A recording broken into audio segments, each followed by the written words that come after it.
Welcome to our revision lecture on IFRS 5. You will identify in the yellow block on your screen that I have included abbreviations used on the revision page. Important, when you use abbreviations in your test or in your exam, please remember to include a legend to indicate to your marker what the meaning is of the abbreviations used. However, guys, remember that you are not actually allowed to use abbreviations. Now, let's just quickly have a look at the exclusions of IFRS 5. In the red block on your right-hand side of your screen, as per IFRS 5, paragraph 5, the following standards will not apply the measurement of IFRS 5. Now, I'm going to explain that to you just now. This will be IAS 12, our deferred tax assets, IAS 19, IFRS 9, investment property if carried at fair value, IAS 41 and IFRS 4, and remember our very important one, IAS 2, inventory. Now, what does this mean? These standards have their own rules on how to adjust for increases or decreases in the carrying amount or fair value of these items. Therefore, we will not apply the measurement provision. Now, what does this mean, the measurement? We will not apply the rules relating to how to measure these items should they fall within a disposal group. Now, when will we classify an asset as a non-current asset held for sale? When the entity expects to recover that carrying amount through the sale of that asset. Now, guys, let's just stop right there. Immediately, when you identify possible sale, I want you to think about your manner of recovery for tax purposes. If this is through a sale, your manner of recovery will be based on your CGT. Do you agree with me on that one? Yes, the value above cost will be taxed based on CGT rates. Now, first, we are going to look at a few definitions as per IFRS 5. The classification of an IFRS 5 asset, initial measurement, and our subsequent measurement. Now, let's have a look at our important definitions. You can identify this on the right-hand side of your screen. The first important definition is our cash generating unit. Exactly the same as per our IAS 36 definition. The smallest identifiable group of assets generating cash inflows that are largely independent of cash inflows from other assets or a group of assets. Now, I'm pretty sure if you have watched our recordings on IAS 36 that you are familiar with this definition. The second important definition, component of an entity. Operations and cash flows that can be clearly distinguished operationally and for financial reporting purposes from the rest of the entity. Now, what does this mean? If you are, for example, able to identify in the entity, let's say we have an entity and this entity operates in Gauteng as well as in the Western Cape and in Durban. And the entity's financial records, now guys, the accounting records are set up to be able to distinguish exactly the profit or loss, meaning sales, expenses, and so forth, per separate division or component. This is your different components. Now, what is a discontinued operation? This will be a component of an entity that either has been disposed of or is classified as held for sale. Now, before the component can be classified as held for sale, we need to be able to identify what is the criteria that should be complied with, the classification criteria. Then they indicate to us component of an entity that either has been disposed of or is classified as held for sale and represents a separate major line of business or geographical area as part of a single coordinated plan to dispose of the asset.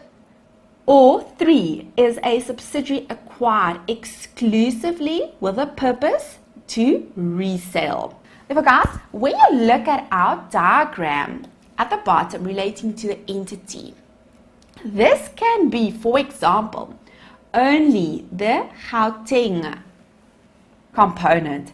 Therefore, if we are able to identify that this is a separate major line of the business, based on the fact that this is in a geographical area of our operations, this section can be identified as a discontinued operation. Then the fourth definition, a disposal group. This is a group of assets to be disposed of by sale or otherwise together as a group in a single transaction and liabilities directly associated with these assets that will be transferred in the transaction. Now guys, this will be very similar to a CGU. For example, when we have a machine in our group, a plant, a factory building, this is a group of assets and the plan is to sell all of them together in one transaction. Now, let's have a look at our criteria, our classification. First, we need to be able to identify that the assets should be available for immediate sale in its present condition, and the sale should be highly probable. Therefore, guys, in the present condition, current condition, the asset as is, without any additions, renovations, and so forth, in the present condition, it should be highly probable, therefore more likely than not, and there has to be an active program. Therefore, management should be committed to complete the plan and at the end sell that asset. Third criteria, actively marketed. Management should be in the position to either delegate marketing to an outsourced company or market themselves. Guys, actively market. There should be evidence of this. And then an important one, the sale should be completed within 1 year from the date of classification, except for paragraph 9. Now we will have a look at that as well. It has to be completed within 1 year from date of classification. Therefore, for example, if the date of classification is 1 January 2017, the sale should be completed by 31 December 2017. Then number 5, unlikely that there will be a significant change in the plan. Now, this is the criteria. If you can conclude that the criteria is met, and you can say yes to all of them, guys, all 5, it's an and, 1 plus, 2 plus, 3 plus, 4 plus 5, then only may we recognize an IFRS 5 non-current asset or group held for sale. Initial measurement. I'm going to explain this by means of a timeline.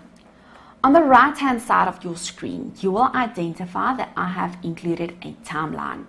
Now remember, our first step, we need to determine if the criteria is met. And yes, our IFRS 5 criteria is met, therefore we may recognize an IFRS 5 asset. I'm going to explain this by means of our example of a vehicle. We have a vehicle purchased to the value of 100,000, useful life is 10 years. Therefore, our depreciation will be the 100,000 divided by 10, and this will be 10,000 per year.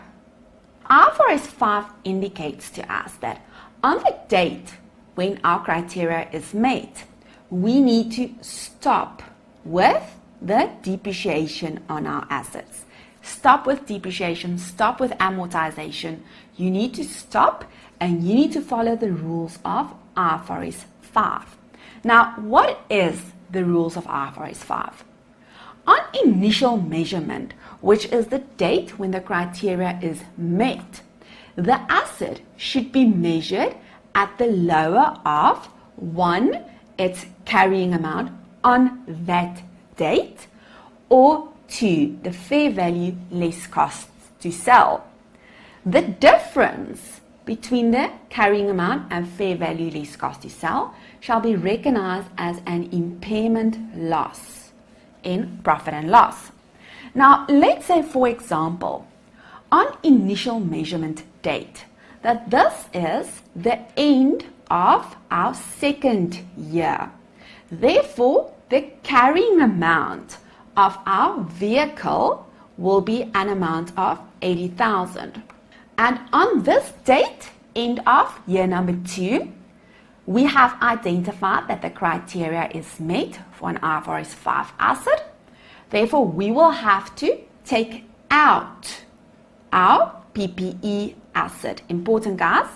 We will have to take out our PPE asset, and we need to recognize our non-current asset held for sale.